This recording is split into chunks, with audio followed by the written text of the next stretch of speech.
Hello बेटा, आज हम रिवीजन करेंगे चैप्टर ऐसा जिसके लिए मैंने रिवीजन के लिए कहा था कि ये पॉसिबल नहीं है। कई स्टूडेंट की डिमांड आई थी कि सर इस चैप्टर का रिवीजन करवाया जाए, बहुत पहले किया था, दिक्कत आ रही है, लेंदी है। तो मैंने कहा था बेटा इसका रिवीजन पॉसिबल नहीं है क्योंकि इसमें हर क्वेश्चन की वैरायटी अलग होती है और हर क्वेश्चन का बैलेंसिंग फिगर अननोन कैसे निकलना है वो उस क्वेश्चन की दी गई इन्फॉर्मेशन पर डिपेंड करता है। वो चैप्टर है सिंगल एंट्री सिस्टम। पर स्टूडेंट की डिमांड बहुत ज़्यादा थी, कम से कम 30 स्टूडेंट ने मुझे मैसेज किया था कि सर हमें सिंगल एंट्री करवाइए। तो मैंने कोशिश की है, मैंने कभी सिंगल एंट्री का रिवीजन कराया नहीं, पर मैंने फिर भी कोशिश की है ऑन योर डिमांड कि हमारे जब प्यारे बच्चों ने कुछ डिमांड की है तो उनकी डिमांड फरमाइश को पूरा करने की कोशिश तो की जाए। तो बेटा ये चैप्टर है सिंगल एंट्री की रिविज़न, जो मैं कर सकता हूँ मैं करवाने की कोशिश कर रहा हूँ। बेटा सिंगल एंट्री में ट्रेडिंग पीएनएल और बैलेंस शीट बनाकर प्रॉफिट निकाला जाता है, ये आप जानते हैं। इस चैप्टर में फाइनल अकाउंट प्रिपेयर किए जाते हैं, यानी प्रॉफिट निकाला जाता है और फिर कई बार बैलेंस शीट। अब प्रॉफिट निकालने की दो मेथड है, या तो ट्रेडिंग और पीएनएल अकाउंट बनाकर या कैपिटल कंपैरिजन मेथड से।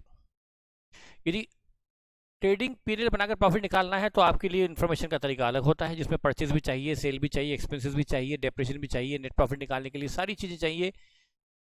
जब ये निकल सकती हो तो ट्रेडिंग पीएनएल बनाकर प्रॉफिट निकाला जाता है, और जब ये पॉसिबल नहीं हो क्योंकि परचेज निकालना संभव नहीं, सेल निकालना संभव नहीं, एक्सपेंसेस गिवन नहीं है ना निकालना संभव है, परचेज सेल एक्सपेंसेस ना गिवन है ना निकालना संभव है, तो फिर नेट प्रॉफिट निकलता है दूसरी मेथड से, जिसको हम बोलते हैं कैपिटल कंपेरिजन मेथड।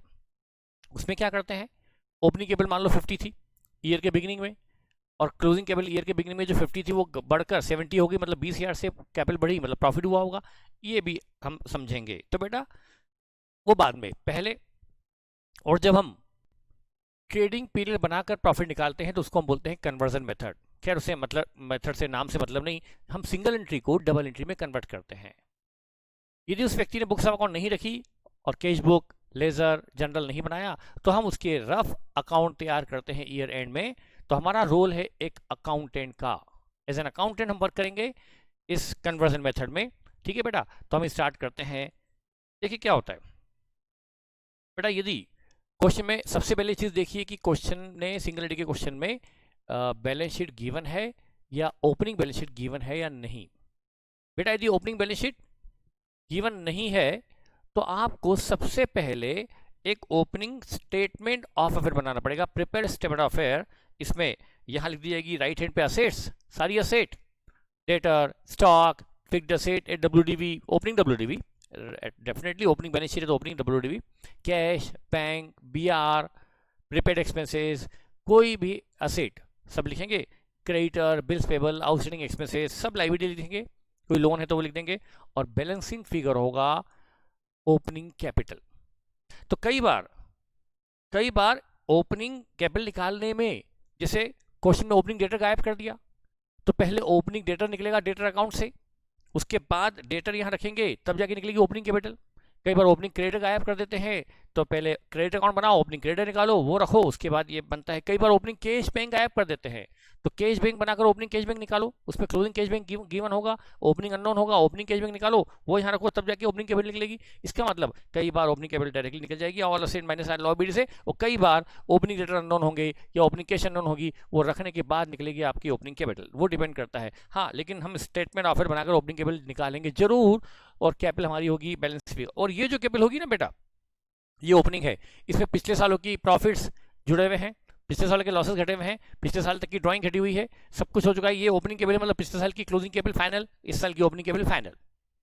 ठीक है बेटा, तो ये है स्टेटमेंट ऑफर बनाकर ओपनिंग कैपिटल निकालने का। वर्किंग नोट बनेगा जरूर जरूर जरूर, यदि ओपनिंग बैलेंस शीट जब भी ना दी हो तो आपको ये स्टेटमेंट ऑफर का वर्किंग नोट बनाना ही है, और हेडिंग होगा कैलकुलेशन ऑफ ओपनिंग कैपिटल। ठीक है बेटा, अब यहाँ पर इसमें क्या क्या होता है, ट्रेडिंग बनाते हैं, पीएल बनाते हैं, और क्लोजिंग बैलेंस शीट। बेटा जब आप चैप्टर क्वेश्चन स्टार्ट करें तो फॉर्मेट बना लें, ट्रेडिंग अकाउंट का कॉलम बना लें, पीएल बना लें, और बैलेंस शीट का फॉर्मेट बना लें, और उसके बाद कैश एंड बैंक अकाउंट खोलना पड़ता है वर्किंग नोट में। हाँ, कई बार क्या बोलते हैं, कैश एंड बैंक अकाउंट वो सॉल्यूशन का हिस्सा मान लेते हैं, यदि क्वेश्चन डिमांड करता है prepare cash and bank also, तो फिर ये वर्किंग नोट होकर मेन सॉल्यूशन बनेगा। और नहीं मांगा गया, लेकिन नहीं मांगा गया, अलग से कैश बैंक अकाउंट मांगा नहीं गया, तो ये हमारा वर्किंग नोट का हिस्सा रहेगा। और हर क्वेश्चन में कैश बैंक तो बनता ही है। एक क्वेश्चन ही मॉड्यूल में ऐसा है, नोट्स में ऐसा है, मॉड्यूल में नहीं नोट्स में, जिसमें कैश बैंक उन्होंने बना के दे रखा है, ओपनिंग क्लोजिंग केस सब कुछ पूरा बना हुआ है, वहां पर हमने उस कैश बैंक के सिंगल इफेक्ट लिए थे। आपको पता है नोट्स का सेकंड जो भी क्वेश्चन होगा, लेकिन बाकी सब क्वेश्चन में कैश बैंक बनता ही है। जब भी कैश बैंक अकाउंट बना के न दिया तो बनाना ही है, तो आपको क्या बनाना है, कैश बैंक। अब कैश बैंक में क्वेश्चन डिमांड आता है कि कैश और बैंक अकाउंट अलग अलग बनाया जाए या कंबाइंड बनाया जाए, जॉइंट बनाया जाए। यदि क्वेश्चन में चेक के डिटेल अलग है और कैश की डिटेल अलग है, cash purchase, cash sale, cash expenses, expenses by cheque, machinery purchase by cheque, ऐसा लिखा हो, इसका मतलब क्वेश्चन बनाने वाला चाहता है कि कैश और बैंक अकाउंट अलग अलग बनाया जाए। लेकिन यदि रिसीट फ्रॉम डेटर ये नहीं दिया कि चेक से कितना, कैश से कितना, पेमेंट टू क्रेडिटर नहीं दिया कि चेक से कैश से कितना, पेमेंट ऑफ एक्सपेंसेस नहीं दिया कि चेक से कैश से कितना कितना अलग अलग, तो इसका मतलब आपको कैश बैंक अकाउंट जॉइंट बनाना है। मोस्ट ऑफ द क्वेश्चन में जॉइंट बनता है, पर इसका मतलब ये नहीं कि हमेशा जॉइंट बनता है। कैश और चेक की डिटेल ट्रांजैक्शन अलग अलग दी गई है तो आपको कैश बैंक अकाउंट अलग अलग बनाना पड़ेगा, और नहीं तो जॉइंट बनाना पड़ेगा। बेटा आपको डेटा अकाउंट बनाना ही पड़ता है, generally most of the question में डेटा अकाउंट बनता ही है।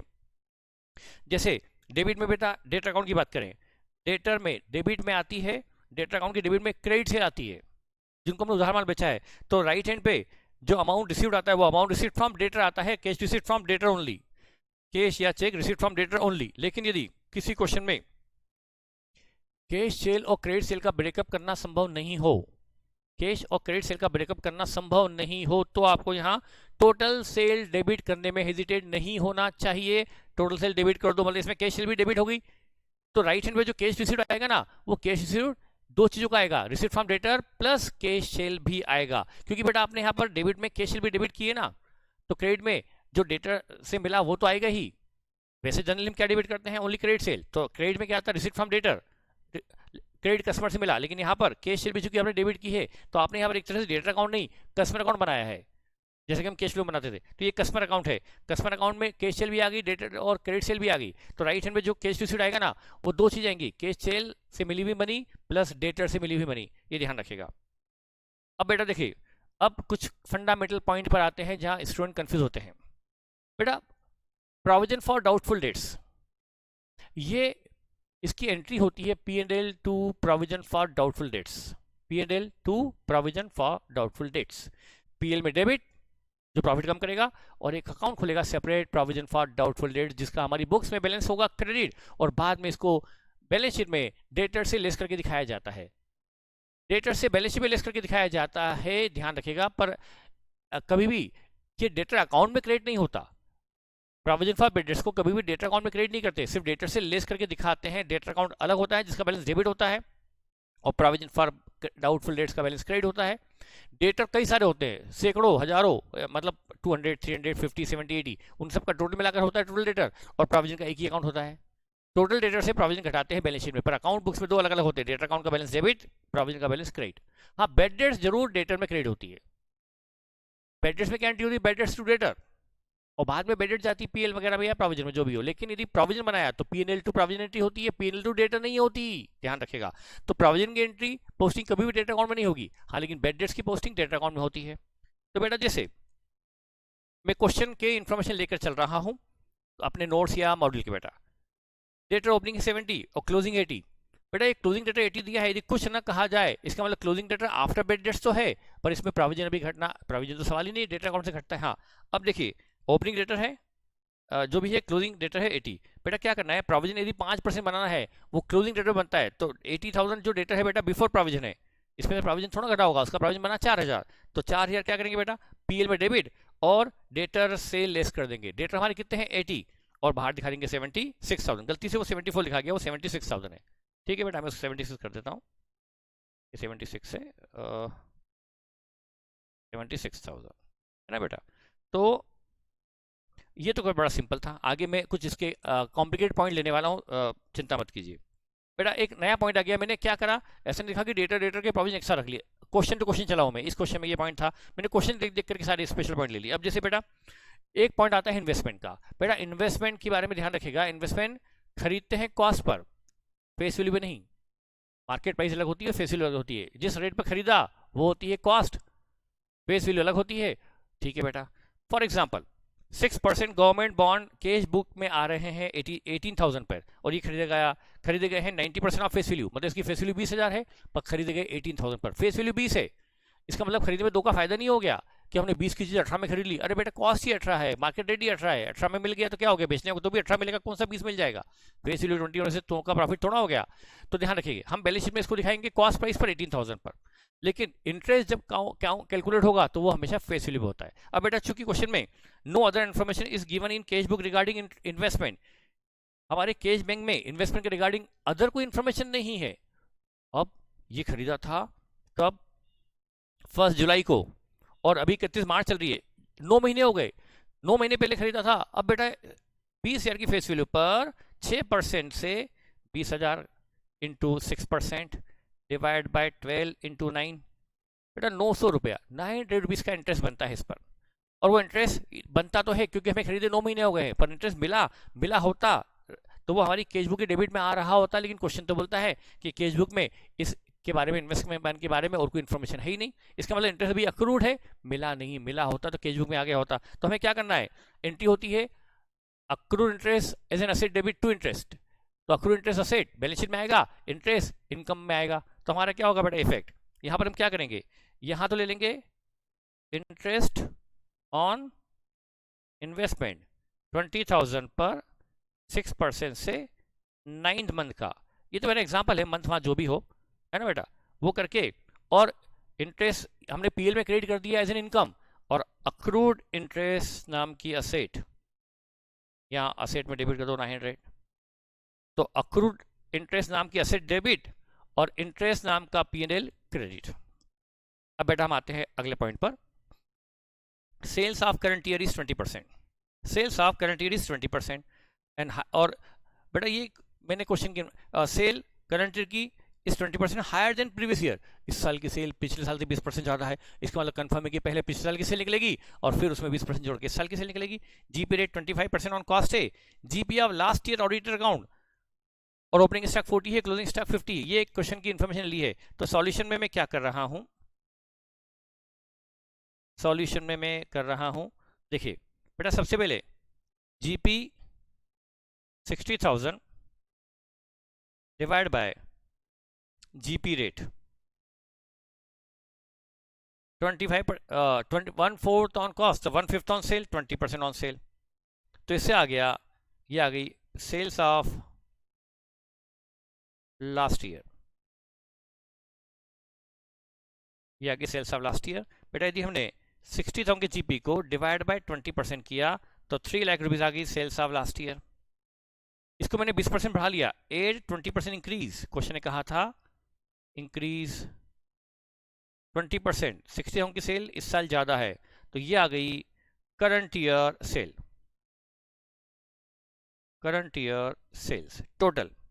बेटा जीपी जो है ना, ये जीपी जो है ना, ये GP cash sale plus credit sale दोनों का है, ये जो जीपी है total cash sale plus credit sale पर, तो ये सेल भी आई टोटल, उसमें 20% जोड़ लिया क्योंकि प्रीवियस ईयर की तुलना में करंट ईयर की सेल 20% ज्यादा है, तो हमारी करंट ईयर की सेल आ गई 360। अब बेटा अब यहां पर यदि आप इसमें ट्रेडिंग अकाउंट बनाओगे, आपको ट्रेडिंग में ओपनिंग स्टॉक गिवन है, क्लोजिंग स्टॉक गिवन है, सेल भी आपने निकाल ली है ना बेटा 360, और इस पर जीपी भी रख दोगे ना बेटा 20%, 72,000, तो इससे क्या मिल जाएगा आपको, परचेजेस आपको मिल जाएगी बैलेंसिंग फिगर। ठीक है बेटा, अगला पॉइंट, बेटा रिवीजन में इतना फास्ट चलना ही पड़ेगा, डेटर्स वेलोसिटी, ये क्वेश्चन बहुत इंपॉर्टेंट होता है, डेटर्स वेलोसिटी। बेटा इंदौर के फेमस थिएटर का नाम था वेलोसिटी, अब तो खैर फेमस नहीं रह गया, एक किसी जमाने में वेलोसिटी थिएटर मतलब बहुत अच्छा माना जाता था। वेलोसिटी मतलब का मतलब क्या है, टर्म्स ऑफ क्रेडिट या डेब्ट कलेक्शन पीरियड या टाइम लेग, उधार माल बेचा आज और पेमेंट मिलेगा 10 दिन बाद, तो ये टाइम लेग 10 डेज, माल बेचा आज पेमेंट मिलेगा 1 महीने बाद, उधारी 1 महीने की है, इसको कहेंगे टाइम लेग या टर्म ऑफ क्रेडिट, उधारी की शर्तें, या डेब्ट कलेक्शन पीरियड या debt of velocity is 1 month, तो इसका मतलब होता है हमने कितने दिन की उधारी दी है, हिंदी में कहें तो टर्म्स ऑफ क्रेडिट या टाइम लेग। बेटा ये क्वेश्चन बहुत इंपॉर्टेंट है, देखिए अब क्वेश्चन में ओपनिंग क्रेडिटर दिए हैं 90, ओपनिंग स्टॉक दिया है 30 और ओपनिंग क्रेडिटर दिए हैं 30, 20% कैश सेल 20% होती है, मतलब क्रेडिट सेल 80% होती है। Sale of current year 20% higher than previous year, मतलब पिछले साल से इस साल की सेल 20% ज्यादा है। अब आपको डेटा वेलोसिटी 2 मंथ दी है, क्रेडिट वेलोसिटी 1 मंथ दी है, मतलब आप डेटा को उधार देते हैं 2 महीने की और आपको सप्लायर से उधारी मिलती है 1 महीने की, मतलब आप उधार माल बेचने के बाद पेमेंट आता है 2 महीने बाद और खरीदने के लिए आपको 1 महीने बाद पेमेंट करते हैं उधार का।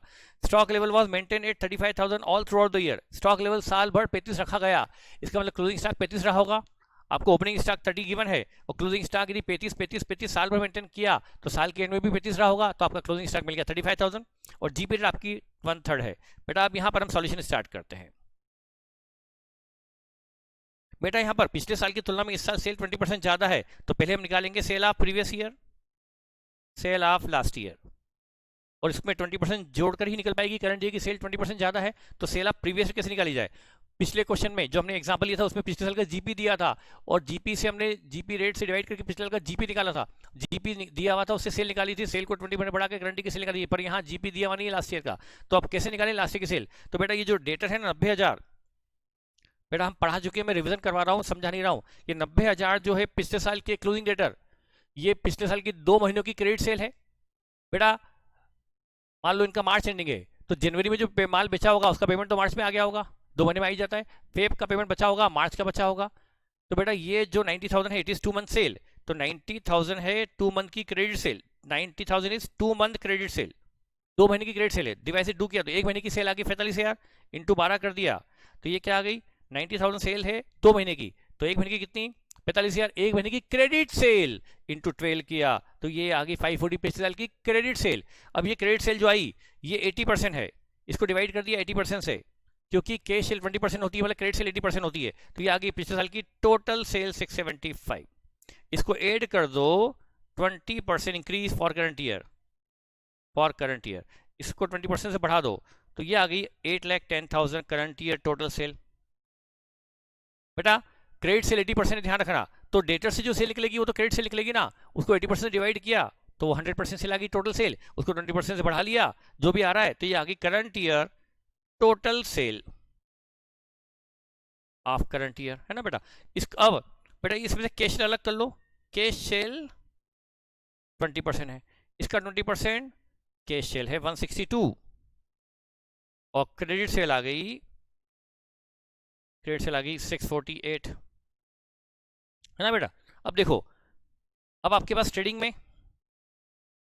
अकाउंट बनाओगे आप, ओपनिंग आपको 30 गिवन है, क्लोजिंग स्टॉक आपको 35 गिवन है, आपको सेल 8,10,000 गिवन है और बेटा जीपी रेट दी हुई है 33%, तो यदि 8,10,000 का 1/3 किया तो जीपी आ गया 270, तो बेटा बैलेंस फिगर हो गई परचेजेज, है ना, 8,10,000 प्लस 35,000 माइनस 30 माइनस 270, ओहो 8,10,000 प्लस 35 माइनस 30 माइनस 2,70, 545 आ गई क्रेडिट परचेज फॉर ये परचेज। और क्वेश्चन में से कहा था कि यही परचेज क्रेडिट परचेज ही है, कैश परचेज करते नहीं बेटा। ये तो हमने ट्रेडिंग बना लिया, हमने ये बैलेंसिंग फिगर निकाली परचेजेस।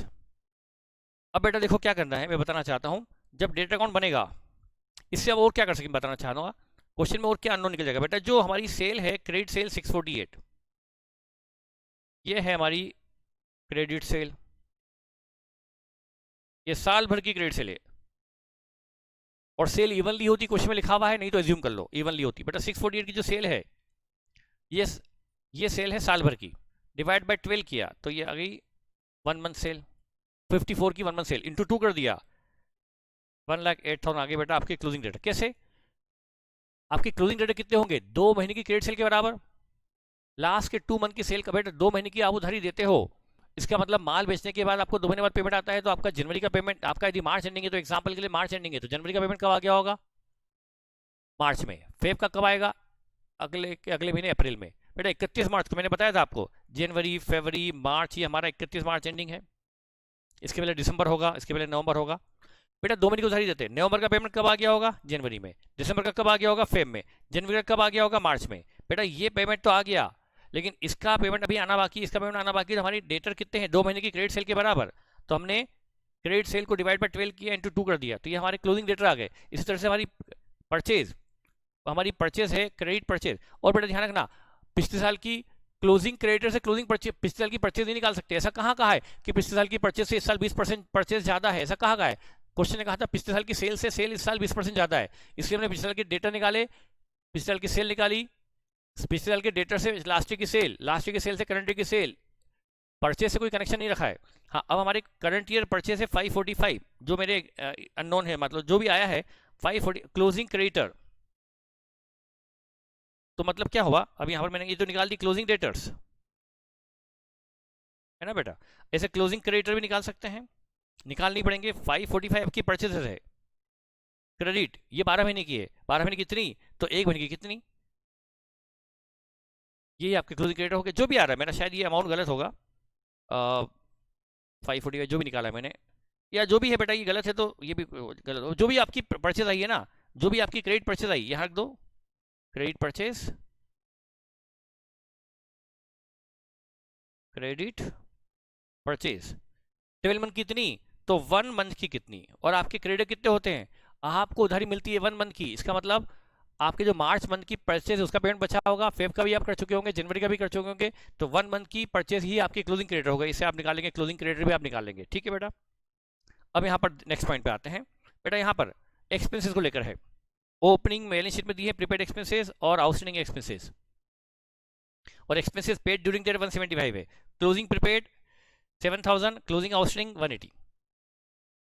बेटा हम क्या करते हैं, आपको ये पता होगा, हम सिंगल एंट्री का पैटर्न आपको याद होगा, वैसे आप मैं एक क्वेश्चन कंप्लीट भी करवा दूंगा, डिपेंड ऑन टाइम अवेलेबिलिटी, देखते हैं। पर बेटा हम ओपनिंग बैलेंस शीट के आइटम का सिंगल इफेक्ट लेते थे, और ट्रांजैक्शन और एडजस्टमेंट और सबका डबल इफेक्ट।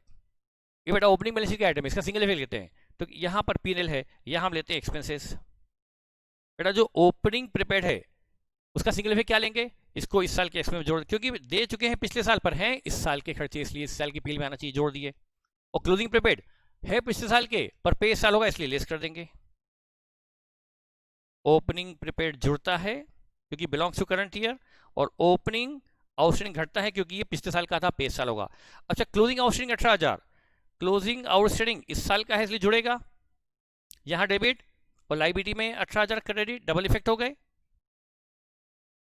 बेटा ओपनिंग बैलेंस शीट इसके आइटम के सिंगल इफेक्ट दिए, लेकिन जो एडजस्टमेंट है उसका डबल इफेक्ट देना पड़ता है, तो 18,000 का P&L में डेबिट और लाइबिलिटी में क्रेडिट। और प्रीपेड जो अगले साल के लिए इसी साल दे दिए गए, यहां से एक्सपेंसेस से क्रेडिट और असेट में प्रीपेड डेबिट, ये हो गया डबल इफेक्ट ऑफ। और फिर ये एक्सपेंसेस बाहर आ जाएगा, एक्सपेंसेस इनकर्ड। ठीक है बेटा, एक्सपेंस इनकर्ड आ जाएगा, ये आएगा P&L में फाइनली। और कैश बैंक में तो आने वाला एक्सपेंसेस डबल इफेक्ट होती है, एक्सपेंसेस पेड आता है बेटा 175, जो एक्सपेंसेस पे हुआ है 175 वो यहाँ डेबिट इनर कॉलम में, और कैश बैंक में बाय एक्सपेंसेस के नाम से 175 क्रेडिट, ये हो गया double effect of cash transaction. अब देखिए, ये तो मैं लिखवा ही चुका हूँ बेटा, बता ही चुका हूँ मैं कब जॉइंट और कब अलग अलग बनता है। अब देखिए, मैंने कहा ना हमारे क्वेश्चन वाइज पॉइंट चल रहे हैं। Opening stock 80, closing 70, opening debtor 160, closing unknown, opening BR unknown नहीं है, जीरो है, क्लोजिंग अननोन है, मतलब क्लोजिंग BR निकालना है, क्रेडिटर ओपनिंग क्लोजिंग दोनों गिवन है। कलेक्शन फ्रॉम डेटर, बेटा ये क्वेश्चन बहुत ही इंपॉर्टेंट है, कई बार आ चुका है ये वाला पॉइंट। कलेक्शन फ्रॉम डेटर 585 है, और ये 585 2.5% डिस्काउंट घटाने के बाद है, इसका मतलब ये जो 585 है ये 97.5% है, 585 जो है ये डिवाइड बाय 0.975, मतलब ये एक्चुअल में डेटर 6 लाख के मिले, 6 लाख वाले डेट से 585 मिला 15,000, 15,000 उनको दिया गया डिस्काउंट है। Collection from debtor collection payment to creditor 392 है, और ये 2% डिस्काउंट के बाद है, मतलब ये पेमेंट 92% है, 392 जो पेमेंट है ये 98% के बराबर है। मतलब क्रेडिटर 4 लाख के थे, उनको पेमेंट 392 किया गया, 8,000 का डिस्काउंट उन्होंने अलाउ किया। BR proceed of BR discount rate 2%, BR आया उसको हमने बैंक से डिस्काउंट करवाया, उस पर 2% डिस्काउंट कट गया, तो ये 61,250 है, ये जो 61,250 है प्रोसीड ये 98% है, मतलब BR रहा होगा 62,500 का, ये 61,250 डिवाइड बाय 0.98, तो BR था 62,500 का, उस पर 2% डिस्काउंट कट के हमें 61,250 की प्रोसीड हुई है। गुड्स कॉस्टिंग, अच्छा GP रेट 1/3 ऑन सेल है, और goods costing 9,000 distributed as a sample, हमारे नोट्स में वो 33.33 नहीं छपा है, 33 छप गया, पर वो 33.33 है। 9,000 का गुड सिंपल में बांट दिया गया। फिर during the year B R totalling rupees 1 lakh were drawn on debtor, 1 lakh के बिल डेटर पे ड्रॉ किए गए, तो एंट्री होगी B R to debtor, and of this bill amounting to 21 endorse in favour of credit. उस 1 लाख के बिल आए, उसकी एंट्री कर दी B R to debtor, 1 lakh 1 lakh, then उसमें से 20 के बिल इंडोर्स कर दिए गए, तो एंट्री होगी क्रेडिटर टू बी आर। उसमें से of this latter amount a bill of 4,000 was dishonour, of this latter मतलब इस 20 में से 4 के बिल डिसऑनर हो गए, इस 20 में से 4 के बिल डिसऑनर हो गए। लेटर अमाउंट मतलब बाद वाला मतलब रुपीज 20 में से 4 के बिल डिसऑनर हो गए, तो हमने बिल डिसऑनर हो गए तो हमें क्या एंट्री करनी पड़ेगी, डेटर से लेना बढ़ाना पड़ेगा, और जिनको इंडोर्स किए थे क्रेडिटर को देना बढ़ाना पड़ेगा, तो एंट्री होगी डेटर टू क्रेडिटर। 4,000 के बिल जो डिसऑनर हुए हैं, अभी ये बेड डेट्स नहीं हुई, अभी ये लॉस नहीं हुए, सिर्फ डिसऑनर हुआ है, तो हमें पार्टी से लेना बढ़ाना पड़ेगा, और जिन क्रेडिटर को हमने बिल इंडोर्स किए थे उनको देना बढ़ाना पड़ेगा। एंट्री क्या होगी, डेटर टू क्रेडिटर। ठीक है बेटा, अब यहाँ पर मैंने एक क्वेश्चन के क्या सिंगुलरिटी का समझ लो, आधा क्वेश्चन तो ये हो गया, trading, debtor account, B R account, credit account. बेटा trading account, opening stock 80, closing 70 है ना बेटा, तो हमने यहाँ ओपनिंग स्टॉक रहा 80, क्लोजिंग स्टॉक रख दिया 70। ओके, फिर बेटा डेटर ओपनिंग 160 रख दिए, स्पीड मेरी आप लोगों के लिए फास्ट है, ओपनिंग डेटर 160, और बेटा क्लोजिंग अननोन है, क्रेडिटर 110 और 150 है, क्रेडिटर ओपनिंग है 110 और क्लोजिंग है 150, और बी आर ओपनिंग तो 0 है, मतलब नील लिखना ज़्यादा बेहतर होगा, नील है, अननोन नहीं है, और क्लोजिंग हमारा अननोन है, और डेटर भी निकलना बाकी है अननोन, और ओपनिंग ये है 160 है ना बेटा। अब कलेक्शन फ्रॉम डेटर 585 है बेटा, क्या होगा, ये हमारा पीएनएल है, 585 कलेक्ट हुआ, डेटर में 585 होगा क्रेडिट, और कैश बैंक में होगा डेबिट। मैंने वो नहीं बनाया, कैश बैंक में 585 डेबिट, डेटर में क्रेडिट, बाय डिस्काउंट 15,000, डेटर में क्रेडिट, पीएल में 15 डेबिट। क्रेडिट को दिया 392, पेमेंट किया टू कैश बैंक 392, यहां से डेबिट और कैश बैंक में क्रेडिट, और यहां to discount allowed from them, उन्होंने हमें 8 का डिस्काउंट दिया, यहां डेबिट, और पीएल में 8,000 का डिस्काउंट अलाउड बाय देम, ये क्रेडिट। बीआर से हमको मिला by cash and bank 61250, BR में क्रेडिट, कैश बैंक में डेबिट, और इस पर बाय डिस्काउंट ऑन डिस्काउंटिंग 1250, ये है 98%, तो ये होगा 2%, ये यहाँ क्रेडिट, और पीएनएल में 1250 डेबिट, ये डबल इफेक्ट आपको ध्यान आ गया होगा बस। अब बेटा देखो, इससे हम निकालेंगे परचेजेस, बैलेंसिंग फिगर, मैं निकाल के बता नहीं रहा हूँ डायरेक्टली, मतलब टाइम नहीं हमारे पास, ये परचेज में यहाँ क्रेडिटर में क्रेडिट कर कर ट्रेडिंग में डेबिट कर दूंगा परचेजेस, मैं सिर्फ आइडिया दे रहा हूँ बेटा। अब हमारे पास क्या आ गया, opening plus purchase minus closing, तो मैं क्या करूंगा, अब मैं हटा रहा हूँ 2 मिनट के लिए पीएनएल। अब बेटा मैं वर्किंग नोट में क्या करूंगा, ओपनिंग प्लस, बेटा हमने परचेज निकाल ली क्रेडिटर अकाउंट से, निकल गई ना परचेज क्रेडिटर से, opening plus purchase minus closing, minus नो का माल इन्होंने विज्ञापन बांट दिया, तो नो का माल क्या होगा बेटा, ट्रेडिंग अकाउंट से क्रेडिट या परचेज से credit by advertising, trading account से क्रेडिट या परचेज से लेस करना एक ही बात होती है, ट्रेडिंग से क्रेडिट, और पीएनएल में टू एडवर्टाइजिंग डेबिट। ठीक है बेटा, अब देखो ओपनिंग स्टॉक कितना था, परचेज इतनी हुई, माइनस क्लोजिंग, माइनस जो गुड्स विज्ञापन बांट दिया गया 9,000 का है ना बेटा, इतना था, इतना खरीदा, इतना नहीं बिका, इतना विज्ञापन बांट दिया, ये बिक गए, ये आ गया सीओ जीएस, ये सीओ जी आ जाएगी, इसमें बेटा मैं 8 जीपी जोड़ दूंगा, तो क्या आ जाएगी, सेल। बेटा ये सेल आ गई, ये सेल को मैं रख दूंगा डेटर अकाउंट में, और बेटा यहां ये इतने बिल तो हमें,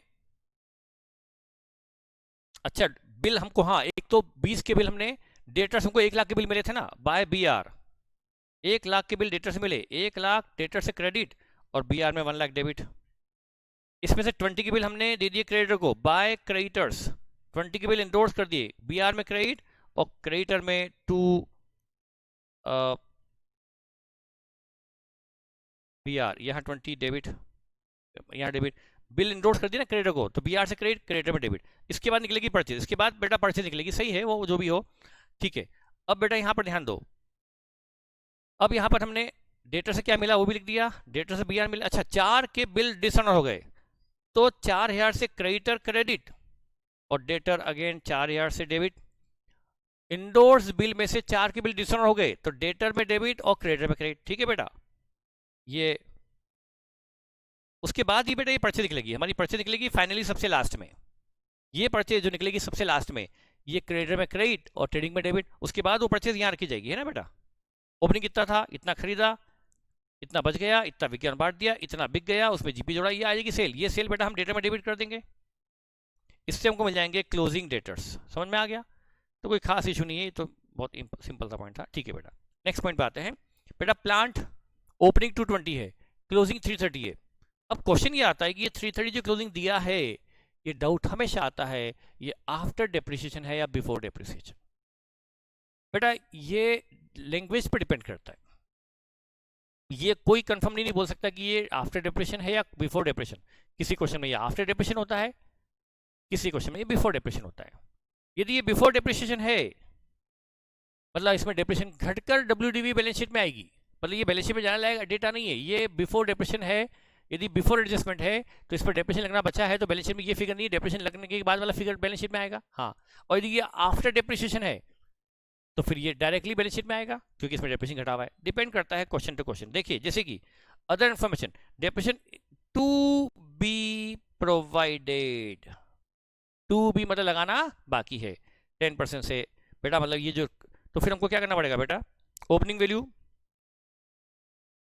220 प्लांट की, ये बैलेंस BD प्लांट अकाउंट बना रहा हूं मैं स्पीड से बेटा। अब डेप्रिसिएशन का डबल इफेक्ट देना बाकी है बेटा, ये जो वैल्यू है ना 330, ये बेटा है बिफोर डेप्रिसिएशन, मतलब ये वैल्यू फाइनल नहीं है, ये बिफोर डेप्रिसिएशन है, तो क्या करना पड़ेगा बेटा, 330 वैल्यू वो नहीं जो एडजस्टेड है बेटा, ये 330 में क्या करना पड़ेगा, ये 330 जो वैल्यू है 330 क्लोजिंग वैल्यू है, इसी पर तो लगेगा 10% डेप्रिसिएशन 33,000, तो वैल्यू क्या बचेगी बेटा 330 माइनस 33, तो बैलेंस शीट में जो आने वाली वैल्यू है 330 माइनस 33, ये 297 आएगी। और ये होगा balancing figure to cash and bank. ये फर्नीचर पिक्चर इस साल प्लांट खरीदा होगा, वैसे भी 220 था ओपनिंग में और अभी 330 हो गया है, और 330 पे डेप्रेशन नहीं लगा, मतलब अपने आप 110 का असेट खरीदा होगा, दिख ही रहा था अपने को, ठीक है बेटा। तो ध्यान रखिए ये क्लोजिंग वैल्यू थी बिफोर डेप्रेशन, क्योंकि डेप्रेशन टू बी प्रोवाइडेड लिखा है, मतलब अभी लगा हुआ नहीं है, इसका मतलब अभी ये जो क्लोजिंग वैल्यू है ये बिफोर डेप्रिसिएशन है, ध्यान रखिएगा। इधर डेटर का पॉइंट फिर से आ गया, मैंने कहा ना, मैंने ऐसा नहीं रखा कि डेटर खत्म फिर प्लांट शुरू, ऐसा नहीं, जैसा क्वेश्चन आया वैसे लेता गया। डेटर ओपनिंग अननोन है, क्लोजिंग 225 है, ये है बिफोर बेड डेट्स, ये डेटर है बिफोर बेड डेट्स बेटा। ये इस क्वेश्चन का स्पेशल पॉइंट है। जनरली बेटा क्या होता है, जैसे मैं आपको यहां बात करूं बेटा, जैसे ये मैं पॉइंट नंबर B लूं, जैसे डेटर है, ये बनाया debtor account, opening debtor 50, closing 70, और अदर इंफॉर्मेशन दिया है bad debts return of 3000, return of मतलब बेड डेट्स राइट ऑफ हो चुकी है, ओपनिंग डेटर तो 50 है नो डाउट, क्लोजिंग 70 है, ये बेड डेट्स चूंकि राइट ऑफ हो चुकी है, रिटर्न ऑफ तो मतलब ये बुक्स बेटा, जब बेड डेट्स तो साल के बीच में राइट ऑफ हो गई होगी, जिसका पैसा डूब गया उसका नाम तो लिस्ट ऑफ डेटर से पहले हट गया होगा, तो ईयर एंड में तो लिस्ट में नाम उन्हीं का आएगा जिनसे अभी भी लेना बाकी है, जिनका रुपया डूबा नहीं, तो ये क्लोजिंग डेटर है after bad debts, by bad debts 3000। तो बेटा ये जो बेड डेट्स दी हुई है ना, ये हम आफ्टर बेड डेट्स ही मानेंगे, जब भी क्वेश्चन में कुछ न कहा जाए तो हम हमेशा डेटर मानेंगे आफ्टर बेड डेट्स। लेकिन इस क्वेश्चन में, एक पर्टिकुलर क्वेश्चन में लिख दिया क्वेश्चन ने ये 225 बिफोर बेड डेट से, तो फिर हमें अकाउंट बनाना पड़ेगा सावधानी से।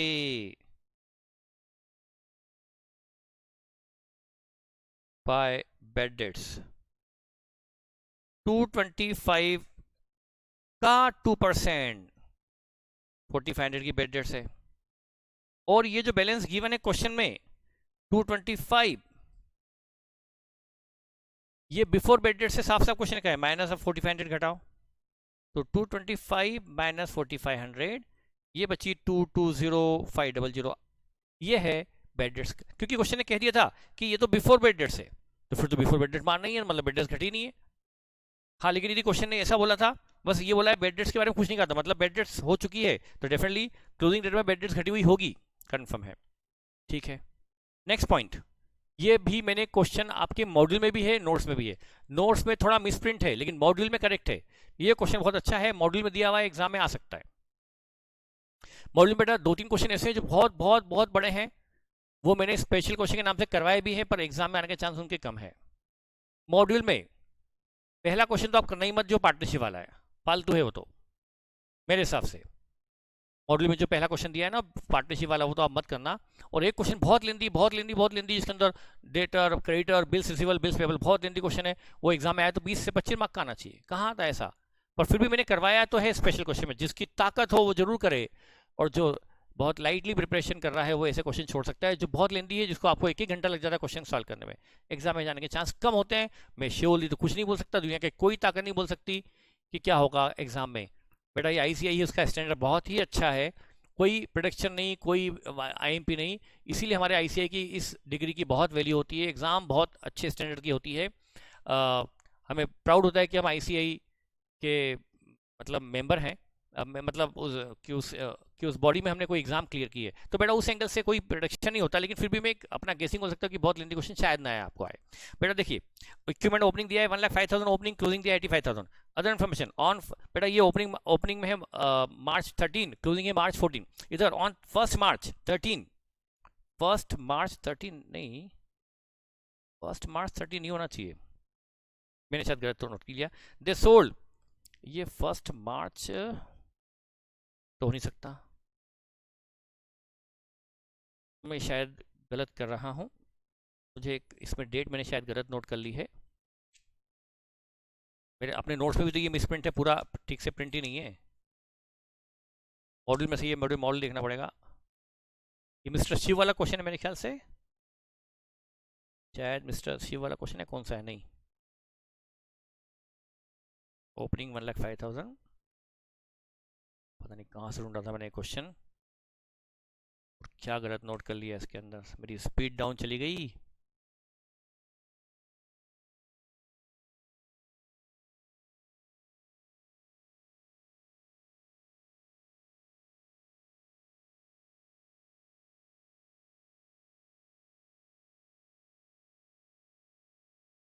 हाँ, ये है तो मिस्टर शायद शिव कुमार वाले क्वेश्चन है, जिसमें इक्विपमेंट तो दिया हुआ नहीं, फर्नीचर दिया है।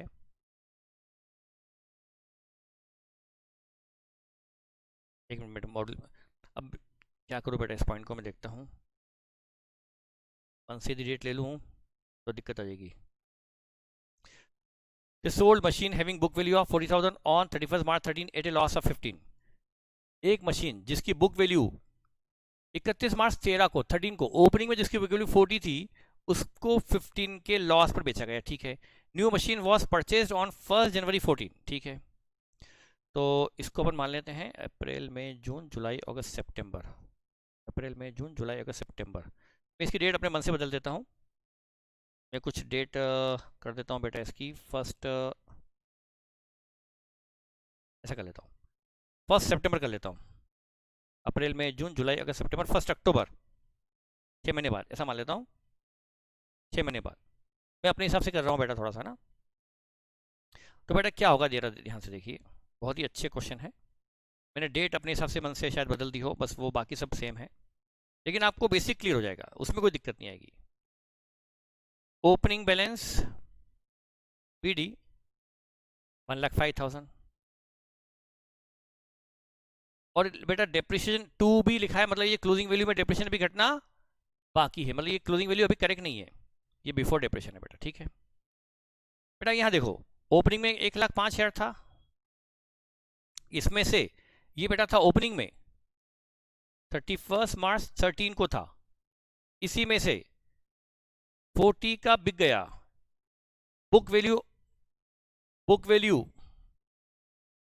31 मार्च 13 को इसकी बुक वैल्यू 40 थी, 40 का बिक गया बेटा। यदि 1,05,000 में से 40 का बिक गया तो बचना चाहिए 65 का, बचना चाहिए क्लोजिंग, और बच रहा है 85 क्लोजिंग, मतलब 20 का खरीदा गया। और बेटा 85 बिफोर डिप्रिसिएशन, ध्यान रखना 20 का खरीदा गया, तो यहाँ 20 खरीदा वो भी आ जाएगा टू बैंक, ये हम वर्किंग नोट बना लेंगे और 20 की परचेस निकाल लेंगे। अब बाय डिप्रिसिएशन, बेटा यहाँ पर ए प्लांट मान लेता हूँ, ए प्लस बी प्लस ये नया खरीदा सी, मान लो ए वाला सोल्ड हो गया, ए वाला 40 पे था, प्लस था 65, बेटा 40,000 वाले पे लगाऊंगा मैं 6 महीने का, 15% से 6 महीने का है ना डिप्रेशन। और बेटा 65 जो पुराना है उस पर पूरा 15%, और जो नया वाला है इस पर 15% से 3 महीने का, क्योंकि ये जनवरी में खरीदा 1 जनवरी को, जनवरी फरवरी मार्च, बेटा ये 40 वाला बिका 6 महीने बाद, तो उस पर 6 महीने का डिप्रेशन, 65 वाले पर साल भर का, और जो नया खरीदा 20 उस पर 3 मंथ का, ये आ जाएगा डिप्रिसिएशन, और ये आ जाएगी। अच्छा इधर फिर जो 40 वाला था बेटा वो बाय बैंक इधर ही कर दूं मैं, ये बिका बाय बैंक और बाय लॉस ऑन सेल, 15,000 का लॉस ऑन सेल है, और इधर उसके बाद बेटा आपका बाय बैलेंस आ जाएगा। मैं टाइम बचा रहा हूं, आपको मैं हिंट दे रहा हूं। बेटा आप देखो, जैसे अब ये तो है 40,000 इंटू 15% डिवाइड बाय 2, बेटा इस पर डिप्रेशन बनता है 3,000, मैं सिर्फ इसका बता रहा हूँ 3,000। बेटा जिसकी ओपनिंग वैल्यू 40 थी, जिसकी 40 पर लगा 3,000 डेप्रिसिएशन 3,000, WDV थी 37 का बिक गया 15 के लॉस पर, मतलब इसके बेचने पर 22,000 मिला होगा, बाय बैंक कर दो 22 और 15 का लॉस, और ये आ जाएगी WDV ऑफ प्लांट या इक्विपमेंट B प्लस C। तो ये डेप्रिसिएशन जो बिक गया उसका 6 महीने का, ये ओपनिंग वाला फुल ईयर का, जो नया खरीदा उस पर 3 महीने का, और जो 40 वाला 3,000 लगा डिप्रेशन, उसकी WDV बची 37, वो 15,000 के लॉस पे भी गई दिया हुआ है, तो सेल प्रोसीड आ गई 22, और ये आ जाएगी WDV ऑफ रिमेनिंग 2 इक्विपमेंट्स। ठीक है बेटा, हो जाएगा। अब देखो एक और पॉइंट,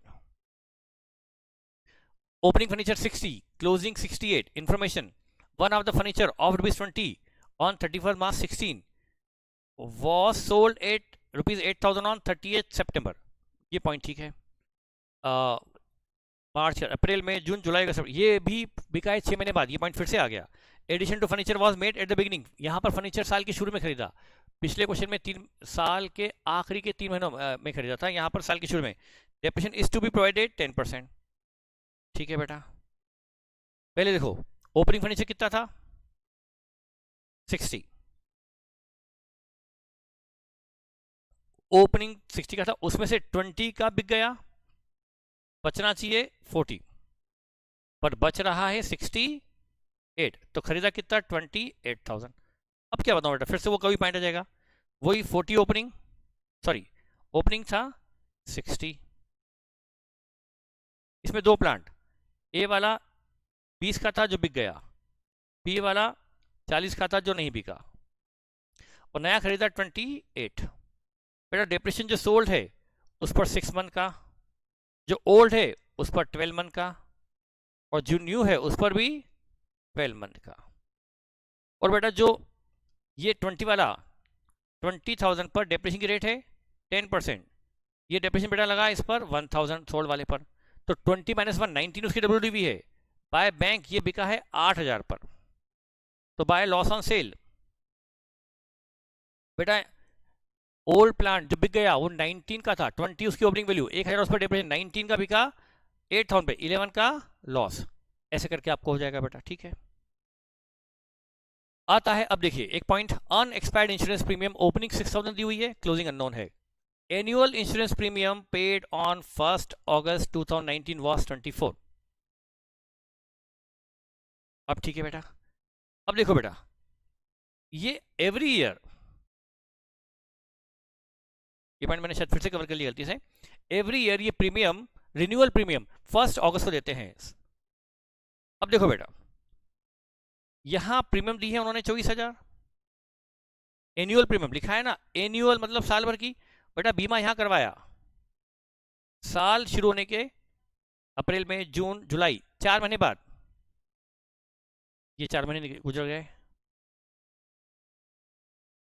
इसके बाद बीमा करवाया, रिन्यूअल प्रीमियम, मतलब पॉलिसी शायद पहले से चल रही थी यहाँ, और ये प्रीमियम बेटा 12 मंथ की है तो यहां से लेके यहां तक जाएगी।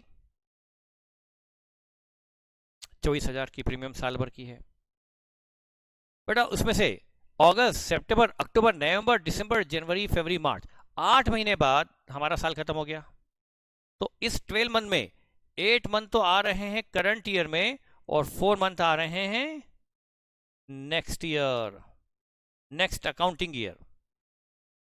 तो बेटा इस 24,000 की प्रीमियम जो पर मंथ हुई 2,000, तो 16,000 की प्रीमियम तो इस साल की हुई, और 8,000 की प्रीमियम हुई अनएक्सपायर्ड क्लोजिंग, प्रीपेड क्लोजिंग। बेटा ये जो प्रीमियम दी गई 24,000, ये 1 अगस्त को दी गई और ये अगले 1 साल के लिए है। 8 महीने करंट ईयर के, 4 महीने नेक्स्ट ईयर के, तो इसमें 8 मंथ की प्रीमियम तो करंट ईयर की है और 4 मंथ की नेक्स्ट ईयर की। अब यदि बेटा इसी की बात करें तो क्लोजिंग प्रीपेड आ जाएगी ₹8,000 और इसका एडजस्टमेंट आपको बचा है, पता ही है। देखिए बेटा इधर एक पॉइंट वही फिर से मैंने कवर किया, लेकिन ये अच्छा पॉइंट है। वो पॉइंट को कवर करने के लिए, वो तो मैं कवर कर चुका हूं कि अनएक्सपायर्ड कैसे निकलती है, एनुअल से कैसे हमने अगले साल की निकाल ली। बेटा ये कैश बुक दी हुई है क्वेश्चन में, पेमेंट टू क्रेडिटर गिवन है, payment of bills payable given है, ड्राइंग गिवन है, सन्ड्री एक्सपेंस गिवन है और क्लोजिंग कैश। ये कैश बैंक आपको कंप्लीट दिया हुआ है, कंप्लीट, और बाकी जो रिसिप्ट साइड होगी वो मैंने ली नहीं। Annual insurance premium of ₹6,000 paid every year on 1 August for the renewal of premium. ये पॉइंट फिर से आया बेटा, वही की वही बात होगी। 1 अगस्त को आपने प्रीमियम को रिन्यू करवाया 1 अगस्त को, तो बेटा ये तो 12 मंथ की हुई, मैंने ये लिखा 31 2016। तो बेटा इसमें वही हुआ 8, ये जो प्रीमियम है 6,000, बस वो तो आपको मैं बता चुका हूं कि इसमें 8 मंथ की गारंटी ईयर की है और 4 मंथ की प्रीवियस ईयर की, नेक्स्ट ईयर की प्रीपेड है। मेरा वो पॉइंट तो मैंने कवर कर लिया पिछले पॉइंट में, इसके लिए मैंने फिर से क्यों लिया बेटा। अब क्वेश्चन ये है कि ये जो है एनुअल इंश्योरेंस प्रीमियम पेड, अब पेड यदि है तो बेटा कैश बुक में आना चाहिए ना। पेड में तो पेड तो है, ये भी तय है, पर पेड कैश बुक में बैंक अकाउंट में दिख नहीं रही, पेमेंट साइड में प्रीमियम का पेमेंट दिखाई नहीं दे रहा। इसका मतलब कंफर्म है कि this sundry expenses includes this payment of premium. Sundry expenses includes this payment of ₹6,000। बेटा यदि प्रीमियम पेमेंट अलग से कैश बुक बैंक बुक में नहीं दिख रहा, मतलब तय है कि वो पेमेंट तो हुआ है और वो क्रेडिटर के पेमेंट में शामिल नहीं होगा, न ड्राइंग में शामिल होगा, न बिल्स पेबल के पेमेंट में शामिल होगा। तो वो कहाँ शामिल होगा? क्वेश्चन बनाने वाले ने उसको इंक्लूड कर लिया सन्ड्री एक्सपेंसेस में, तो उसको अलग कर लो और सन्ड्री एक्सपेंस अलग कर लो और फिर उसका ट्रीटमेंट करो। बेटा अब आपको ये तो मैंने बेसिक बताया थोड़ा बहुत जो मैं बता सकता था। अब है कैपिटल कंपैरिजन मेथड। बेटा बहुत सिंपल है, जब किसी क्वेश्चन में परचेज, सेल और एक्सपेंसेस न दिए हुए हो और न निकालना संभव हो, लाइक डेटा अकाउंट बनाना संभव नहीं है, उससे सेल नहीं निकल सकती, क्रेडिट बना के परचेज नहीं निकल सकती, एक्सपेंसेस तो ठिकाना ही नहीं है, कैसे करके ट्रेडिंग पेल वाली से मेथड से प्रॉफिट निकल ही नहीं पाएगा। तो फिर एक दूसरी मेथड है शॉर्टकट कैपिटल कंपैरिजन मेथड। जब क्वेश्चन ऐसा कह दे prepare statement of affair and find out profit, मतलब ये मेथड लगेगी, prepare statement of affair and find out profit. Trading पेल बनाकर प्रॉफिट निकालो, मतलब हमने जो पढ़ी वो मेथड, लेकिन स्टेटमेंट ऑफ अफेयर बनाकर प्रॉफिट निकालो, मतलब ये वाली method, that is called capital comparison method. बेटा ओपनिंग कैपिटल में हम प्रॉफिट, आप सिंपल वे में जानते हैं, ओपनिंग कैपिटल ली, ऑनर ने और कैपिटल कंट्रीब्यूट की तो एडिशन टू कैपिटल जोड़ते हैं, ड्राइंग नेट प्रॉफिट हुआ तो कैपिटल बढ़ती है, ड्राइंग से कैपिटल घटती है और ये आती है क्लोजिंग कैपिटल। अब बेटा मैं उल्टा करूं, क्लोजिंग कैपिटल आप जानते हैं बेटा, क्लोजिंग कैपिटल मतलब क्या? Opening plus net profit plus addition minus drawing से आती है क्लोजिंग। बेटा यदि मैं इस क्लोजिंग कैपिटल में से जो ड्राइंग घटी हुई है उसको जोड़ दूं और जो एडिशन जुड़ा हुआ है वो घटा दूं, तो बेटा ये क्या बचा? ये बची, क्या बची? Opening plus net profit. बेटा सोचो ना, आपको सोचना ही पड़ेगा। ड्राइंग घटी हुई थी, मैंने जोड़ दी, एडिशन जुड़ा हुआ था, घटा दिया, तो ये क्या बचा? Opening plus net profit. यदि इसमें मैं ओपनिंग कैपिटल घटा दूं तो ये क्या बचेगा? Net profit during the year. इस तरह से ओपनिंग क्लोजिंग कैपिटल को कंपेयर करके प्रॉफिट निकाला जा सकता है। बेटा इसमें क्या करना पड़ता है? कैपिटल निकालने के लिए रफ में बैलेंस शीट जैसा स्टेटमेंट ऑफ अफेयर बनाना पड़ता है। इधर सारी असेट आती है करेक्ट वैल्यू पर, लाइबिलिटी आती है करेक्ट वैल्यू पर, और बैलेंसिंग फिगर में निकल जाती है कैपिटल करेक्ट। यदि आपकी सारी असेट करेक्ट है और लाइबिलिटी करेक्ट है तो कैपिटल भी करेक्ट निकलेगी, फिर कैपिटल को करेक्ट करने की जरूरत नहीं, और कैपिटल करेक्ट है तो प्रॉफिट भी करेक्ट निकलेगा। बेटा हम चाहेंगे तो इस पर एक क्वेश्चन कर लेंगे। बेटा current ratio, current asset upon current liability से करंट रेशो निकलता है। इफ ये क्वेश्चन एग्जाम में आने के चांस कम हो सकते हैं क्योंकि मॉडल भी दिया हुआ नहीं, लेकिन फिर भी हम अनिश्चितताओं पर थोड़ा ध्यान रखते हुए कुछ प्रिपरेशन कर लें। वर्किंग कैपिटल ₹6 लाख है और करंट रेशियो 2.5 है। बेटा current asset upon current liability से करंट रेशियो निकलता है। अब यदि करंट रेशियो 2.5 है, इसका मतलब क्या, अज्यूम करो मान लो करंट लाइबिलिटी 1 है तो मतलब करंट असेट 2.5 हुई ना। बेटा यदि करंट रेशियो 2.5 है मतलब नीचे करंट लाइबिलिटी 1 है तो करंट असेट 2.5 हुई कि नहीं हुई, रेशियो में, रेशियो में मन में माना है, हाँ सर रेशियो में माना है। तो अब तो बेटा यदि मैं यहाँ पर लूँ 2.5 की करंट असेट और 1 की करंट लाइबिलिटी तो वर्किंग कैपिटल कितनी आ गई, 1 करंट असेट में से करंट लाइबिलिटी घटाते तो वर्किंग कैपिटल आती है, तो बेटा 1.5 क्या आ गई, वर्किंग कैपिटल इन रेशियो। अब यदि आपको क्वेश्चन में वर्किंग कैपिटल रुपीज में दी हुई है 6 लाख, तो बेटा ये 6 लाख किसके बराबर है, 1.5 के। 1.5 इतना 1.5 की वर्किंग कैपिटल तो 2.5 की करंट असेट्स, इसलिए यदि 6 लाख रुपीस की वर्किंग कैपिटल तो कितनी करंट असेट्स। बेटा ये आपको पता होगा, हम चूंकि जमा कर इस तरह से 1.5 की वर्किंग कैपिटल तो 2.5 की करंट असेट, इसलिए यदि 6 लाख की वर्किंग कैपिटल तो कितनी करंट असेट, इससे आप निकाल सकते हैं करंट असेट्स। और करंट असेट निकल गई 10 लाख तो करंट लायबिलिटी 4 लाख निकल जाएगी। ठीक है बेटा, आप ये तो चाहो तो एक से कर लो, किसी को एक समझ में नहीं आता इसलिए मैंने एक से इजी पड़ता है, पर कई लोग एक्स को नफरत करते हैं, इसलिए मैंने आपको सिर्फ रेशियो बता दिया। करंट रेशियो 2.5 है मतलब करंट लायबिलिटी माना कि 1, करंट असेट माना कि 2.5, तो वर्किंग कैपिटल माना कि 1.5। यदि 1.5 की वर्किंग कैपिटल है तो करंट असेट 2.5 है, इसलिए यदि 6 लाख रुपीस की वर्किंग कैपिटल है तो करंट असेट कितनी होगी। ऐसे आप रेशियो से डेटा जनरेट कर सकते हैं।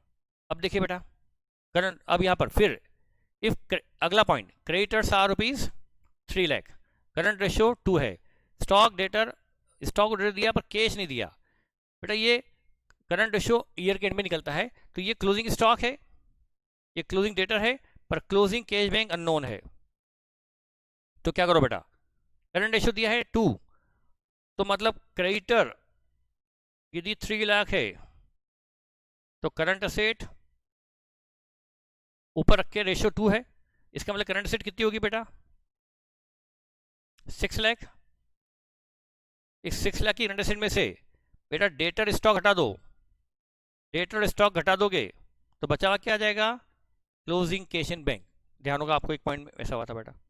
ठीक है बेटा, अब मैं आपको अगले वीडियो में अभी तुरंत एक क्वेश्चन मैं आपको करवाऊंगा, इवन 1 या 2 क्वेश्चन करवा दूंगा सिंगुलरिटी के, क्वेश्चन कैसे किए जाते हैं उसके लिए। बेसिक में तो बेटा मैंने आपको इतना बताया, तो आप देखिएगा, और मैं आपको अलग से क्वेश्चन बता के करा दूंगा, क्वेश्चन करवा दूंगा, तो आप उसको एक बार देख लेंगे तो आपको पता पड़ेगा सिंगुलरिटी में क्वेश्चन होते कैसे। Thank you.